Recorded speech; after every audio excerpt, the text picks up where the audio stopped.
പ്രിയമുള്ള എൻ്റെ വിദ്യാർത്ഥിനികളെ എല്ലാവരെയും ഞാൻ ഓൾ കേരള ഡിസ്റ്റൻസ് എഡ്യൂക്കേഷൻ എന്ന് പറയുന്ന നമ്മുടെ സ്ഥാപനത്തിലേക്കുള്ള ഓൺലൈൻ വീഡിയോ ക്ലാസ്സിലേക്ക് സ്വാഗതം ചെയ്യുകയാണ്. ഇന്ന് ഞാൻ നിങ്ങൾക്ക് മുമ്പിൽ പ്രസന്റ് ചെയ്യുന്നത് NUSന്റെ +2 data entry code number 336 new syllabus അനുസരിച്ചുള്ള ക്ലാസ് ആണ്.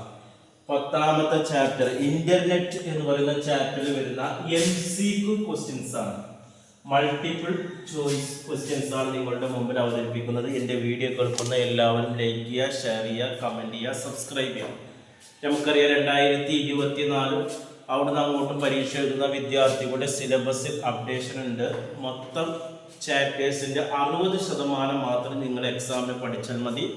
ബാക്കി വരുന്ന 40% അസൈൻമെൻറ്റ് ചാപ്റ്ററാണ്. അഥവാ 10 ചാപ്റ്ററിൽ 6 ചാപ്റ്റർ മാത്രം പബ്ലിക് എക്സാമിന് പഠിച്ചാൽ മതി. അതിൽപ്പെട്ട ചാപ്റ്ററാണ് ഇൻ്റർനെറ്റ് എന്ന് പറയുന്ന ചാപ്റ്ററാണ്. ഇതിൽ വരുന്ന 2 മാർക്കിൻ്റെയും 3 മാർക്കിൻ്റെയും 4 മാർക്കിൻ്റെയും ഒക്കെ ക്വസ്റ്റ്യൻസ് കഴിഞ്ഞ വീഡിയോയിൽ അവതരിപ്പിച്ച് ഇന്ന് നമ്മൾ 1/2 മാർക്കിൻ്റെയും അതേപോലെ തന്നെ 1 മാർക്കിൻ്റെയും ക്വസ്റ്റ്യൻസ് ആണ് നിങ്ങളുടെ മുമ്പിൽ അവതരിപ്പിക്കുന്നത്.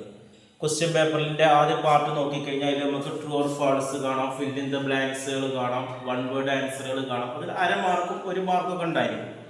ഓക്കെ, 40 മാർക്കിൻ്റെ ക്വസ്റ്റ്യൻ പേപ്പറാണ് തിയറി പരീക്ഷ എന്ന് പറയുന്നത്. 1.5 മണിക്കൂറാണ്.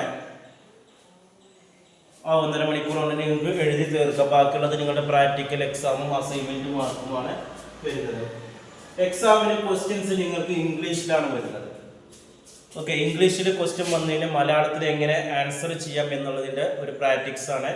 ഇനി 1 വേർഡ് ആൻസറിൻ്റെ മലയാളം കിട്ടിയില്ലെങ്കിൽ അത് 1 വേർഡ് മാത്രം നിങ്ങൾക്ക് എന്ത് ചെയ്യാം, ഇതുപോലെ ഫിൽ ഇൻ ദ ബ്ലാങ്ക്സ് പോലുള്ളതൊക്കെ എന്ത് ചെയ്യാം ഇംഗ്ലീഷിൽ എഴുതി 2 മാർക്കിൻ്റെ 3 മാർക്കിൻ്റെ 4 മാർക്കിൻ്റെ വേണമെങ്കിൽ മലയാളത്തിലും എഴുതാവുന്നതാണ്. എല്ലാ ക്വസ്റ്റ്യൻസും ഇംഗ്ലീഷിലാണ് വരുന്നത്. അപ്പോൾ ഒരു 8 ക്വസ്റ്റ്യൻസ് ഞാൻ ഇവിടെ പറയുന്നുണ്ടെങ്കിൽ നിങ്ങളുടെ ടെക്സ്റ്റ് ബുക്കിൽ നോക്കിയാലാണ് കിട്ടുന്നത്. ടെക്സ്റ്റ് ബുക്കിൻ്റെ അവസാന ഭാഗമുണ്ട്, അതേപോലെ തന്നെ ഗൈഡിലും ഇത് കൊടുത്തിട്ടുണ്ട്. ടെക്സ്റ്റ് ബുക്ക് അല്ലെങ്കിൽ ഗൈഡിൽ നോക്കിയാൽ ഈ ഭാഗം കിട്ടും.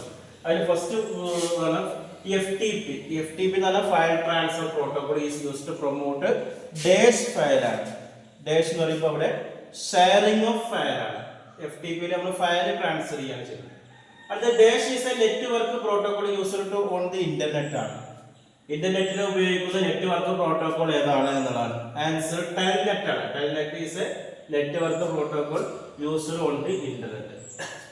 മൂന്നാമത് നമുക്ക് dash refers to the mail server ആണ്. അതിന്റെ ആൻസർ ഡൊമൈൻ നെയിം ആണ്. ഡൊമൈൻ നെയിം എന്ന് പറയുന്നത് ഒരു മെയിൽ സർവർ ആയിട്ടാണ് വരുന്നത്. നാലാമത്തെ ചോദ്യം search engine is a program. Search engine എന്ന് പറയുന്ന ഒരു പ്രോഗ്രാം ആണ് design to dash stored on a computer ആണ്. ഫൈൻഡ് ഇൻഫർമേഷൻസ് ആണ്. സെർച്ച് എഞ്ചിനിലൂടെ നമുക്ക് എന്ത് ചെയ്യണം, ഇൻഫർമേഷൻ കണ്ടുപിടിക്കണം. അതിന് ഉദാഹരണമാണ് യാഹൂ, അതേപോലെ തന്നെ Gmail അല്ലേ. ഇതിലൊക്കെ നമ്മൾ സെർച്ച് ചെയ്തിട്ട് ഇൻഫർമേഷൻ കണ്ടുപിടിക്കണം. അഞ്ചാമത്തെ dash is the standard for resolving name to address ആണ് എന്ന് പറഞ്ഞാൽ DNS ആണ്. DNS is the standard for resolving name to the address ആണ്. അത് dash is a paperless method of send. Paper അല്ലാത്ത രീതിയിൽ മെസ്സേജ് സെൻഡ് ചെയ്യുന്നതിനാണ് ഇലക്ട്രോണിക് മെയിൽ, ഇമെയിൽ എന്ന് പറയുന്നത്. ഏഴാമത് POP സ്റ്റാൻഡ് ഫോർ. POPയുടെ ഫുൾ ഫോം എന്താണെന്നുള്ളത് പോസ്റ്റ് ഓഫീസ് പ്രോട്ടോകോൾ ആണ്. ഇതൊക്കെ നമുക്ക് 1/2 മാർക്കിലോ അല്ലെങ്കിൽ 1 മാർക്കിലോ ചോദിക്കാം. Last one the dash is A collection of electronic document is called web page. അതായത് ദ വേൾഡ് വൈഡ് വെബ് ആണ്. www എന്നാണ് പറയുന്നത്. അത് പറയുന്നത് കളക്ഷൻ ഓഫ് ഇലക്ട്രോണിക് ഡോക്യുമെന്റ് ആണ്. അതിനാണ് ഇത് പറയുന്നത് വെബ് പേജ് എന്ന് പറയുന്നത്. ഇതോടെ നമ്മുടെ ഡാറ്റ എൻട്രി 336 ക്ലാസ് ഏകദേശം അവസാനിച്ചു. 6 ചാപ്റ്ററിലുള്ള 2 മാർക്കിനും 3 മാർക്കിനും 4 മാർക്കിനും അതേപോലെ തന്നെ 6 ചാപ്റ്ററിലുള്ള MCQ ക്വസ്റ്റ്യൻസ് നമ്മൾ അവതരിപ്പിച്ചു. ഇനി എന്തെങ്കിലും സംശയം ഉണ്ടെങ്കിൽ ചോദിക്കാം. പിന്നെ പ്രാക്ടിക്കൽ ക്ലാസ്സുകളൊക്കെ നിങ്ങൾക്ക് യൂട്യൂബിൽ അടിച്ചു കഴിഞ്ഞാൽ കിട്ടും. മൈക്രോസോഫ്റ്റ് വേർഡ്, എക്സെൽ, പവർ പോയിന്റിലൊക്കെ വരുന്ന പ്രാക്ടിക്കൽ വീഡിയോസ് കിട്ടും. അതേപോലെ തന്നെ PCP ക്ലാസ്സിൽ പോയാൽ നിങ്ങൾക്ക് അവിടെ ഡയറക്റ്റായിട്ട് കമ്പ്യൂട്ടർ ചെയ്ത് കാര്യങ്ങൾ പഠിക്കുക. വളരെ സിമ്പിളായിട്ട് പാസ്സാകുന്ന വിഷയമാണ്. ഈ ക്ലാസ് നിങ്ങൾക്ക് SSLCയുടെ ബേസിക് കമ്പ്യൂട്ടിങ്ങിൽ 3ാമത്തെ ചാപ്റ്ററും അതേപോലെ തന്നെ കമ്പ്യൂട്ടർ ആൻഡ് ഓഫീസ് ആപ്ലിക്കേഷനിലൊക്കെ 3ാമത്തെ ചാപ്റ്ററായിട്ട് വരുന്നുണ്ട്. അത്തരം സബ്ജക്റ്റ് എടുത്തവർക്കും നമ്മുടെ ഇന്നത്തെ ക്ലാസ് ഉപകാരപ്രദമാകും. Okay, thank U.